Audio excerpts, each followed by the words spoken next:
അസ്സലാമു അലൈക്കും വറഹ്മത്തുള്ളാഹി തആല വബറകാതുഹു. അപ്പം ഇനി നമ്മൾ ഇന്ന് ചർച്ച ചെയ്യുന്നത് 8ാമത്തെ ചാപ്റ്ററാണ്.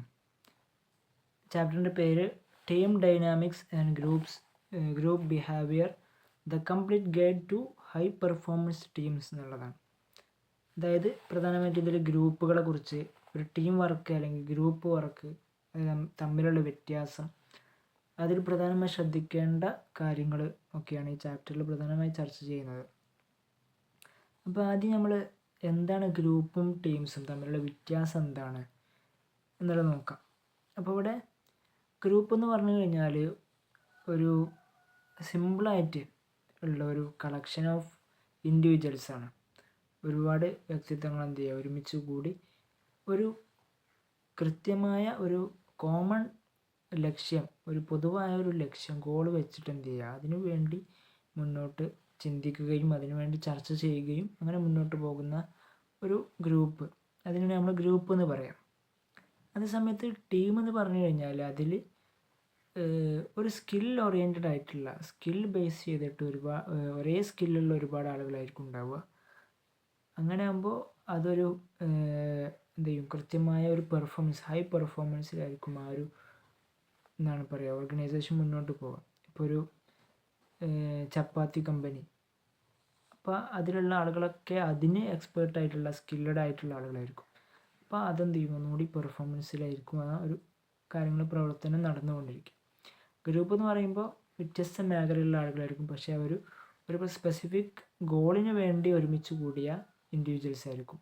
ഇപ്പോൾ നമ്മുടെ കോളേജിലുള്ള ഡിപ്പാർട്ട്മെൻറ്റുകൾ, ഇപ്പോൾ ഖുർആൻ ഡിപ്പാർട്ട്മെൻ്റ് ആണെങ്കിലും മറ്റു ഡിപ്പാർട്ട്മെൻറ്റുകളാണെങ്കിലും വ്യത്യസ്ത കഴിവുള്ള ആളുകളാണ്. പക്ഷെ അവർ ഖുർആൻ എന്നുള്ള അല്ലെങ്കിൽ ഹദീസ് എന്നുള്ള ഒരു ഗോള്, ഡിപ്പാർട്ട്മെൻറ്റ് എന്നുള്ള ഒരു ഗോളിനും ലക്ഷ്യം വെച്ചിട്ടുണ്ട് എന്ത് ചെയ്യുക, മുന്നോട്ട് പോകുന്ന ആണ് ഗ്രൂപ്പ് എന്നുള്ളത് ഉദ്ദേശിക്കണം. പിന്നെ ഗ്രൂപ്പ് തന്നെ ഫോർമൽ ഗ്രൂപ്പുണ്ട്, ഇൻഫോർമൽ ഗ്രൂപ്പുകളുണ്ടാവും. ഫോർമൽ ഗ്രൂപ്പ് എന്ന് പറഞ്ഞു കഴിഞ്ഞാൽ ഒഫീഷ്യലായിട്ട് പ്രഖ്യാപിച്ച ഒരു ഗ്രൂപ്പായിരിക്കും. ഇപ്പോൾ നമ്മുടെ ഇവിടെയുള്ള ഖുർആൻ ഡിപ്പാർട്ട്മെൻറ്റ്, ഹദീസ് ഡിപ്പാർട്ട്മെൻറ്റ്, അതുപോലെയുള്ള ഡിപ്പാർട്ട്മെൻറ്റുകൾ. ഇൻഫോർമൽ എന്ന് പറഞ്ഞു കഴിഞ്ഞാൽ ചിലപ്പോൾ നമ്മൾ അങ്ങനെ ഒഫീഷ്യലായിട്ടുള്ള ആളുകളായിരിക്കില്ല. ഇപ്പോൾ ലഞ്ചിന് സമയത്ത് നമ്മുടെ ഒപ്പം കൂടുന്ന, ഭക്ഷണത്തിന് നമ്മുടെ തളികയിൽ കൂടുന്ന ആളുകൾ ചിലപ്പം വ്യത്യസ്ത, ഇപ്പോൾ നമ്മളെ കോളേജിൽ തന്നെ എന്തുണ്ടാവും, ഒരു വട്ടത്തിൽ തന്നെ ഹദീസ് ഡിപ്പാർട്ട്മെൻറ്റും ഖുർആൻ ഡിപ്പാർട്ട്മെൻറ്റും ഉണ്ടാവും. അപ്പോൾ അവർ അതിലുള്ള ഒരു ഗ്രൂപ്പാണ്, ഇൻഫോർമൽ ആയിട്ടുള്ള ഗ്രൂപ്പാണ്. അവർക്ക് വ്യത്യസ്ത ഗോളുകളാണുള്ളത്. അപ്പോൾ ഇങ്ങനെ ക്ലാസിഫിക്കേഷനായിട്ട് നമുക്ക് തിരിക്കാൻ കഴിയും. പിന്നെ അടുത്തതായി ഈ ഒരു പാഠത്തിൽ ചർച്ച ചെയ്യുന്നത് ടക്മാൻ എന്നുള്ള ആൾ, അയാളുടെ ഒരു സ്റ്റേജ് ടീം ഡെവലപ്മെൻറ്റ് മോഡൽ എന്നുള്ളൊരു സംഭവം ഇതിൽ വിശദീകരിക്കുന്നുണ്ട്. അതായത് വ്യത്യസ്ത സ്റ്റേജുകളിലാക്കിയിട്ട് ഇയാൾ ഇതിനെ വിശദീകരിക്കുന്നുണ്ട്. അതായത് എങ്ങനെ നമുക്ക് ടീം ഡെവലപ്മെൻറ്റ് ചെയ്യാം, അതിനുള്ള സഹായമാകുന്ന മോഡലുകളാണ്. ഒന്നാമത്തെ സ്റ്റേജാണ് ഫോമിങ്. ആദ്യം ഒരു ടീം ഉണ്ടാക്കാനുള്ള കാര്യങ്ങൾ, അപ്പോൾ ഒരേപോലത്തെ സ്കില്ലുള്ള ആളുകളായിരിക്കും അതിലുണ്ടാവുക, അങ്ങനെ കുറേ സംഭവങ്ങൾ. അപ്പോൾ അതിലൊരു ലീഡർ ഉണ്ടാവും ചിലപ്പോൾ ഇതിനെ നിയന്ത്രിക്കാനും കാര്യങ്ങളൊക്കെ ആയിട്ട്. പിന്നെ സ്റ്റോമിങ് എന്നുള്ള സംഭവമുണ്ട്. അതായത് ഇവിടെ ഓരോരുത്തർക്കും വ്യത്യസ്ത റോളുകളാണെങ്കിൽ അവിടെ ഒരു ക്ലാഷ് സംഭവിക്കാൻ സാധ്യതയുണ്ട്. ചിലപ്പോൾ ഓരോരുത്തർക്കും അവരുടെ റോള് കൃത്യമായി അറിയാത്ത സംഗതി വരുമ്പോൾ അവിടെ ഒരു കോൺഫ്ലിക്റ്റ് സംഭവിക്കും എന്നുള്ളത്. അതാണ് സ്റ്റോമിങ് എന്നുള്ള സംഭവം.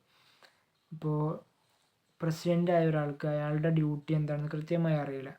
അങ്ങനെ ആകുമ്പോൾ അവിടെ ഒരു കോൺഫ്ലിക്റ്റ്, അവിടെ ഒരു തകരാറ് സംഭവിക്കും. പിന്നെ അടുത്തത് നോമിങ് ആണ്.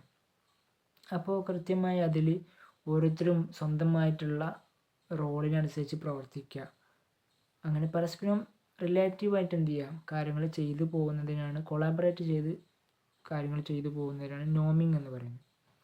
പിന്നെ പെർഫോമിങ് എന്നുള്ള ഒരു സ്റ്റേജിലേക്ക് എത്തും. അപ്പോൾ ഇതൊക്കെ സ്റ്റേജുകളാണ് കേട്ടോ. ആദ്യം നമ്മൾ പറഞ്ഞു ഫോമിങ്, പിന്നെ സ്റ്റോമിങ്, പിന്നെ നോമിങ്, പിന്നെ അടുത്ത് പെർഫോമിങ് ആണ്. ഇത് ഒന്നുകൂടി ഹൈ ലെവലാണ്. അതായത് ഇതിനെ നമ്മൾ ഉദാഹരണമായി പറയാറ് ഒരു വെൽ ഓയിൽഡ് മെഷീൻ എന്നതാണ്. നല്ല പാകപ്പെട്ട് എല്ലാം ക്ലിയറായിട്ട് നിൽക്കുന്ന ഒരു മെഷീനിനെ പോലെ. ഇനി എന്തും അതിലൂടെ എന്ത് ചെയ്യാൻ കഴിയും, അങ്ങനത്തെ ഒരു മെഷീനിനെ പോലെ ആയിട്ടുണ്ടാവും. അപ്പോൾ കൃത്യമായി ആ ടീം വളരെ പ്രിപ്പയർ ആയിട്ടുണ്ടാകും, വളരെ പെർഫെക്റ്റ് ആയിട്ടായിരിക്കും, ഹൈ പെർഫോമൻസിലായിരിക്കും ആ ഒരു ജോലികൾ വർക്കുകളൊക്കെ ചെയ്ത് തീർക്കുന്നുണ്ടാവും.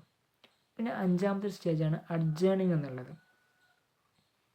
അതായത് അതിലൂടെ ഓരോരുത്തർക്കും വ്യത്യസ്ത എക്സ്പീരിയൻസുകളായിരിക്കും, അതിനനുസരിച്ചിട്ടായിരിക്കും അവർ ഈ ഒരു പ്രൊജക്റ്റിനെ കൊണ്ടുപോവുക.